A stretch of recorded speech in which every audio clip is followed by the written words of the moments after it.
Bwana ni mwema, watoto wa Mungu, ama kweli amekuwa ni mwema katika maisha yetu. Ni matumaini yangu nyote mmeamka salama mkiwa na afya njema. Nawaalika katika maombi ya asubuhi.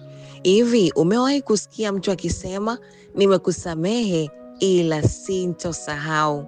Lakini leo tunajifunza kutoka kwa Mungu ambaye Mungu husamehe na husahau. Tumeona Mungu anaonyeshwa kama Mungu mwenye huruma kwenye Mika 7:18 hadi 20, ambaye hatusamehe tu bali husahau makosa yetu. Huu ni ujumbe wa faraja kubwa, kwani inaonyesha kuwa Mungu anatoa nafasi ya pili, nafasi ya kuanza upya, kwa kumwanzia mtu yaliyo mema, kumwanzia huruma kuliko hasira. Mungu ahesabu mabaya yetu, anatuhesabu pia kwa mema, na anatoa nafasi ya kutubu kwa watu wake. Mungu anataka kutusamehe na kutusafisha kutoka katika dhambi zetu.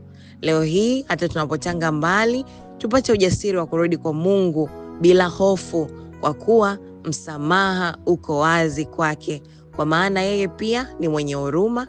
Kila mara tunapokosea, Mungu anatoa nafasi ya kurudi kwake kwa toba na mapenzi yake. Haleluya. Tuombe. Baba, asante kwa nafasi ya upendeleo.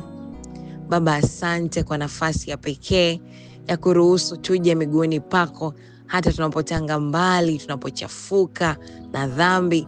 Lakini Mungu, tunaporudi kwako kwa unyenyekevu, Bwana unatupatia nafasi ya pili, unatukumbatia. Jina lako litukuzwe. Yesu Mfalme, tunakuja tena leo tukiwa tumechoshwa na mizigo ya dhambi. Bwana, tumekuwa ni watu wa kuomba msamaha na tumerudia tena. Lakini Mungu, tupatie ujasiri wa kusimama katika kweli, katika haki, tukatende yaliyo mema. Bwana, tusamehe, tusafishe uovu na udhalimu wetu, tufai tena kulitia jina lako asubuhi ya leo. Bwana, nenda ukaguse mioyo ya wana na binti zako asubuhi ya leo. Yesu, endelea kuachilia msamaha katika maisha yetu. Yesu, endelea kuweka hali ya kurudi kwako hata tunapotanga mbali. Wengine Mungu wamekosa ujasiri wa kukurudia wewe pale wanapotanga mbali nawe. Yesu, ajaze ujasiri wa kukurudia wewe hata wanapotanga mbali na kutenda yaliyo maovu.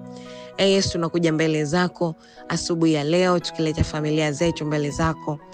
Bwana, dumisha mahusiano yaliyo bora ya kifamilia. Bwana, tunaombea wanandoa asubuhi ya leo, dumisha upendo katika ndoa zao, bariki hali zao za kiuchumi, hali zao za kiroho. Yesu, nenda ukaguse, tukaombie upya mioyo yenye kusamehe wengine. Yesu Mfalme, kuwa nasi siku hii tunaweka mikononi mwako, ni katika jina la Yesu tumeomba, amina.